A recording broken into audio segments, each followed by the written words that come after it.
11. On Nihilism and Pity. The idea of love, put forward by Leo Tolstoy and his followers, suffers however not only from characteristics of indulgence in pleasure, weakness, sentimentality, egocentrism, and an antisocial approach to life. It describes and affirms, as an ideal state, a feeling in a sense unspiritual and anti-spiritual. And this feature of sentimental love has perhaps the greatest significance for the problem of resistance to evil. As already shown above, Tolstoy's whole outlook was cultivated by him from moral experience, which replaced or supplanted all other sources of spirituality in man, devaluing them or eliminating them altogether. Thus, moral experience replaces the religious experience and takes on its role. Morality is placed higher than religion. It judges by its criterion all religious content and affirms the limits of its own experience as binding for religion. The whole depth of religious perception, religious objects, religious mystery and symbolism, all the wealth of a positive religion, is viewed critically and skeptically through the stuffy narrowness of personal moral experience, half-blind, limited, and self-satisfied. Armed with simple common sense, in all its flat poverty, the moralist examines and analyzes the dogmas and rites of the Christian Church, dismissing everything that he finds strange and incomprehensible, and mistaking every one of his myopic considerations for critical honesty and wisdom. The idea that the entire spiritual culture is penetrated, sanctified, and deepened by the religious dimension, and that the worldly Philistine mind, when it has sobriety and is prosaic, loses its competence, remains an alien concept to such a person, because he does not see that every spiritual, and not only moral, state of man puts him before the face of God, gives him a living, valuable experience of mystery and concealed, secret revelation. And, apparently, without suspecting that the business he conducts is in a profound sense a vulgar matter, he messes with that secrecy and depth which is inaccessible for him and gives his rationalistic moral outlook the character of religious nihilism. Similarly, moral experience claims its supremacy in the realm of science. Not seeing the spiritual value of the truth in its measurement, the moralist considers himself to be the supreme judge over all that a scientist does. He judges his cases and his subjects, measuring everything by the yardstick of moral good and moral harm, judges, condemns and rejects, as an idle affair, hollow and even depraved. The whole scientific culture, since it does not serve sentimental morality and does not supply the moralist with the desired material, is declared bad and harmful, a product of idle curiosity, professional vanity, and deceit. Mental labor is not labor at all, but the simulation and chatter of a lazy and devious person. The fact that the category of truth has inherent spiritual value does not speak at all to Leo Tolstoy's personal experience, and he sweeps it aside, not understanding that the whole spiritual culture is permeated by the measurement of truth as such. For in reality, every spiritual state of a person carries in itself some truth and knowledge. Are the boundaries of personal moral experience also decreed here? Scientific knowledge is considered from the point of view of moral utilitarianism, and this gives the whole worldview the character of a kind of scientific nihilism. The same moral utilitarianism triumphs in relation to art. The intrinsic worth of an artistic vision is rejected, and art becomes a means, serving moral and psychological goals. Art is accepted if it carries morally useful teaching, which is accessible to all people around the world, and is dismissed as a product of idleness and a manifestation of debauchery if it does not carry this in itself or if it teaches something morally unrecognized. Any work of art that does not speak to the personal experience of a moral utilitarian is rejected and ridiculed, but any morally useful product is approved and extolled, often in spite of its aesthetic bankruptcy. The moralist's reasoning consistently draws all conclusions with imbalance and paradox. The aesthetic dimension is twisted and drained out. The pervasive, refining, and deepening force of artistic vision, called not to moralize but to see in images the divine and to construct the shape of the human spirit, weakens and fades away, giving way to moralizing reasoning. The moralist seeks to impose an alien nature upon the artist and dismiss his identity, his dignity, and his vocation. He sees this himself, he understands and pronounces it in the form of a certain principle and doctrine, and thereby gives his whole theory the feature of a peculiar aesthetic nihilism. Even more acute is the rejection with which the moralist approaches the law and the state. The spiritual necessity and spiritual function of legal consciousness eludes him completely. The entire sphere of precious, soul-raising spiritual experience that educates the soul does not speak to his personal well-being. He sees in it only the most superficial appearance of events and deeds. He qualifies this appearance as a harsh violence and arbitrarily characterizes the intentions behind this violence as evil, vindictive, self-serving, and vicious. Law and the state not only do not educate people, but foster in them negative characteristics and inclinations. Government officials comply with a thoughtfully orchestrated and hypocritically justified evil inflicted in response to rare incidents of violence coming from the so-called murderers, robbers, and crooks, and other accidents, other fallen brothers. The sympathy of the sentimental moralist is entirely on the side of these unfortunates, and the activity of patriotic servants of the state is declared a superficial, idle, and for the most part harmful activity. Naturally, his wrath falls with particular force on the whole sphere of spiritual accommodation which is provided to the enforced state power and that in which the citizen must bear a responsible and honorable burden. The function of protection, the function of suppression, the function of the court, the function of punishment, the function of the sword, all of these deeply outrage the sentimental soul and evoke in him words of disgust and searing indignation. It is also clear that, together with the rejection of law as such, all formalized rights of establishment, relations, and ways of life are rejected. Land ownership, inheritance, money that is in itself evil, civil suits, military service, trials and sentences, all this is washed away by a flood of indignant negation, persistent derision, and visual stigma. In the eyes of a naive and flagrantly ignorant moralist, all of this deserves only condemnation, repudiation, and persistent, passive resistance. The inevitable conclusion from all this rejection is, finally, the denial of the motherland, its being, its state form, and the need for its defense. The moral brotherhood embraces all people without distinction of race and nationality, and all the more so regardless of their nationality. Everyone deserves fraternal compassion, and nobody deserves violence. It is necessary to give to the enemy all that he takes away. It is necessary to feel sorry for him that he does not have his own, and invite him to relocate and live among us in love and brotherhood. For man has nothing on earth that is worth defending with his life or death, nothing for which it is worth killing or dying. The sentimental moralist does not see and does not understand that authority is a necessary and sacred attribute of the human spirit, that every spiritual state of a person is a modification of law and lawfulness, and that it is impossible to protect the spiritual flowering of mankind on earth outside compulsory public organization, outside of law, court, and the sword. Here, his personal spiritual experience is silent, and the compassionate soul falls into anger and prophetic indignation, and as a result, his teaching turns out to be a kind of juridical, state, and patriotic nihilism. With such a blind and naive moralizing approach, the whole vast storehouse of spiritual culture is devastated and its treasures detonated. All the creative spiritual charge of the human spirit turns out to be condemned and forbidden. Religiously drained, ridiculed, and relegated, cognitively exhausted and blinded, artistically limited and enslaved, deprived of rights, defense, and homeland, a man remains to the end of this anti-spiritual cyclone a miserable creature of one moral dimension, whose highest calling is self-compulsion to a helplessly sentimental mercy. A sentimental moralist knows only one dimension of perfection, the moral. The whole essence of the spirit, the whole life of the spirit is reduced to moral self-improvement, and all moral achievement for him boils down to the satiation of the soul with pitiful compassion. And as a result, all understanding of man, good, and evil becomes shallow, flat, and decadent. If we take this point of view and trust its veracity, it turns out that man is not an individual spirit with a living relationship to a living and personal God, with a sacred right to take part in the life of a God-created world, with a vision of an insensible mystery and sensual beauty, wisdom. No, all this is dismissed and liquidated. A person is, on the one hand, a suffering subject, and thus an object of pity and compassion, and on the other hand, he is a pitying subject, and accordingly an object protected from suffering. The whole life of mankind boils down to the fact that people suffer and cause each other suffering, that people empathize with each other and yet do not empathize with each other. It is good, then, when people feel empathy for one another, do not torment and instead unite. And it's bad when people do not feel empathy for one another, when they torment and disunite. The ultimate goal of humanity is to pity and not torment. The highest perfection available to man is reduced to a comprehensive pity with total heart. Righteous activity consists in protecting everyone from suffering, even if this demands their suffering and their deaths. Further, the sentimental moralist does not see, does not show, does not teach, and does not ask. Moreover, he rejects and ridicules everything else. It is in this that the limitations and simplicity of his understanding of life are fully revealed. His sentimentality, this heightened and excited, but pointless and weak-willed sensitivity, is an extremely easy, quick and sharp response to all human dissatisfaction, to all other people's suffering.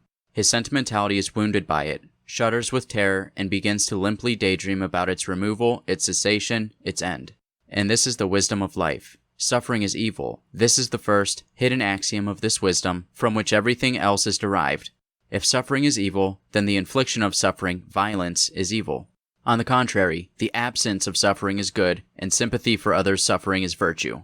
This is destined to be the formulation of our main problem. In the struggle against suffering, is it permissible to cause new suffering, multiplying and complicating its total scope and composition?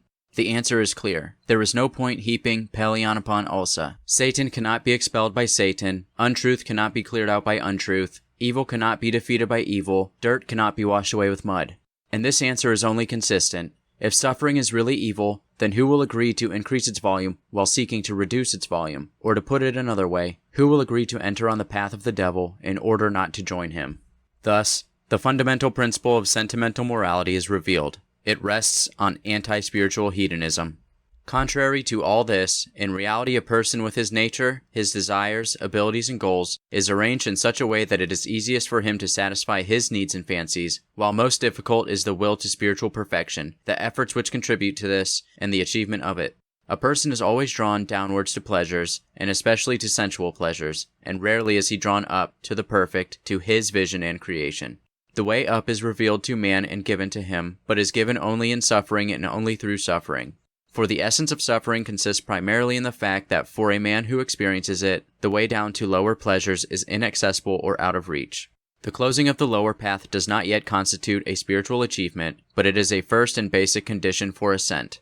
Not in every case of suffering, not in every case of an individual, and not in every instance will ascent and spiritualization take place, for here a certain orientation of the suffering soul and some inner skill is required. But every truly spiritual movement and achievement grows out of suffering, old or new, early and profound, or late and prolonged, forgotten or unforgettable. To God comes only that part, only that power of the soul, which has not found pleasure and comfort in the primitive, earthly dispensation. Only one who did not get too used to human satisfaction, who was not happy with it, but suffered, and was ashamed, and was horrified at its approach. Suffering is the price of spirituality and the limit of animality. This is the line between careless pleasures and that which enthralls and vindicates a person. This is the source of will and spirit, the beginning of purification and vision, the basis of character and wisdom.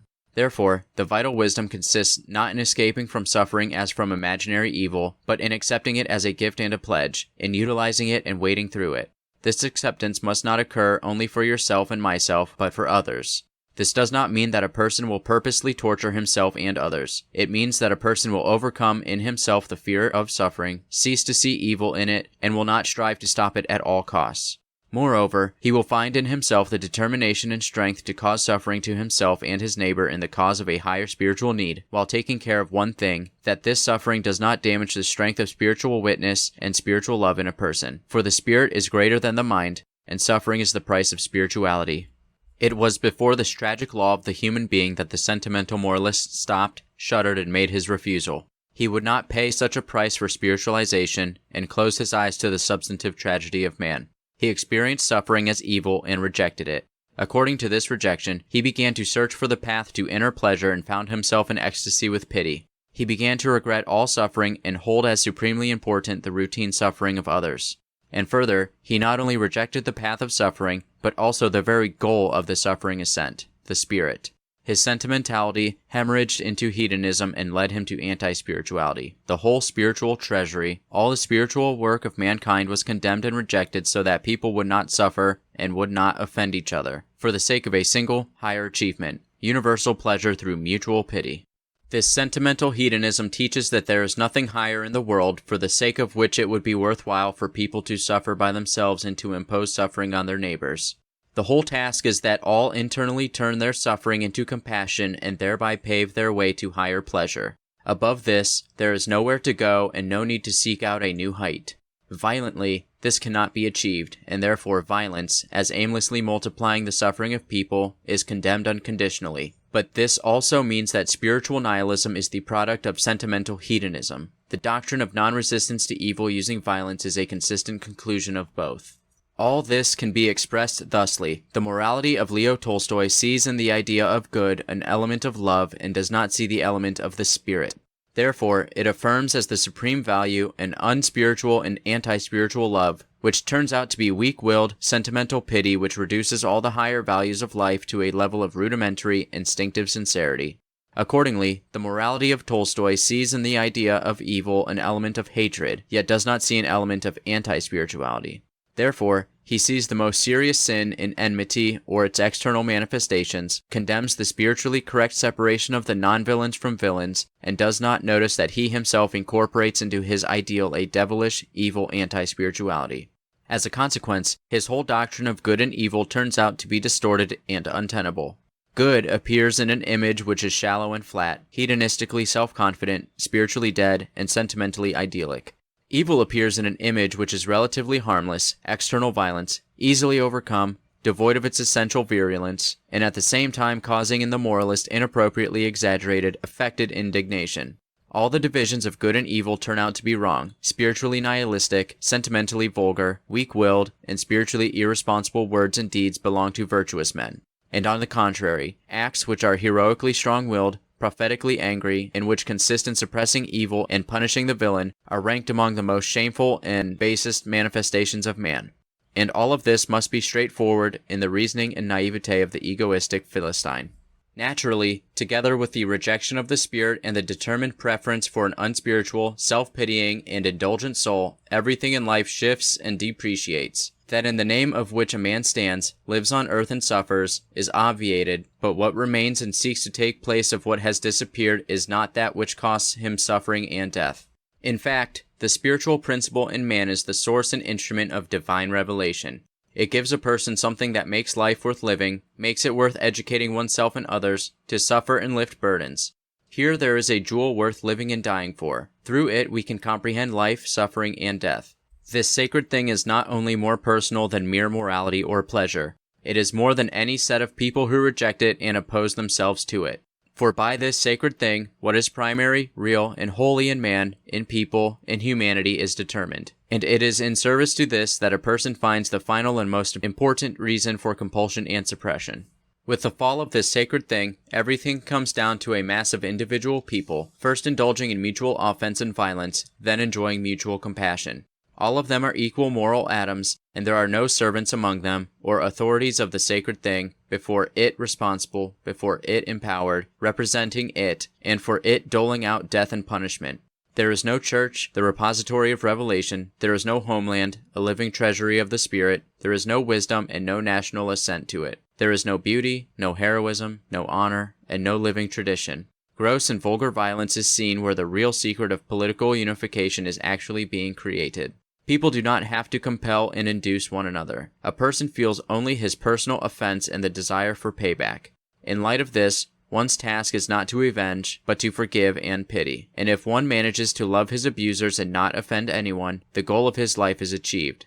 The sentimental moralist does not see that he spiritually devastates the human soul and plunges it into a state of blindness and vulgarity. He does not understand that a person is significant only in the measure of his spirituality, and that, to the extent of his lack of spirituality and conscience, a person has gone blind. He does not see that a spiritually empty soul, turning away and scoffing, becomes a religiously ugly phenomenon, deserving not an enhanced pity, but outrage and sobering. He does not understand that someone else's vulgarity is not in the least better than my own and does not deserve either love, support, or sacrifice. That altruism is not all servicing someone else's vulgarity simply because it is alien. That love for one's neighbor is love for his spirit and his spirituality, and not just pity for his suffering animality. He preaches love and does not notice that he reduces and brings down this great starting point, tearing man away from spirituality. For the love of the sentimental and anti-spiritual hedonist does not come from the spirit and is not directed towards the spirit. It does not put either itself or the beloved before the face of God. It is not a meeting with the divine, in the joint test and vision of him, in mutual learning, encouragement, education, inspiration, and the unification of the two spiritual flames. No, this is mutual relaxation in mutual animal pity. This is the spineless indulgence of a sentimental person, most fearful of how he might go about not causing his neighbor trouble. This is a weak-willed sweet sympathy, equally poured into the meek and the villain, and harming both. Such anti-spiritual pity is unworthy of a person, his spirit, and his calling, for love is humiliating for both the beloved and the lover if it is not for all its joyful tenderness the spiritual will for the spiritual perfection of the beloved.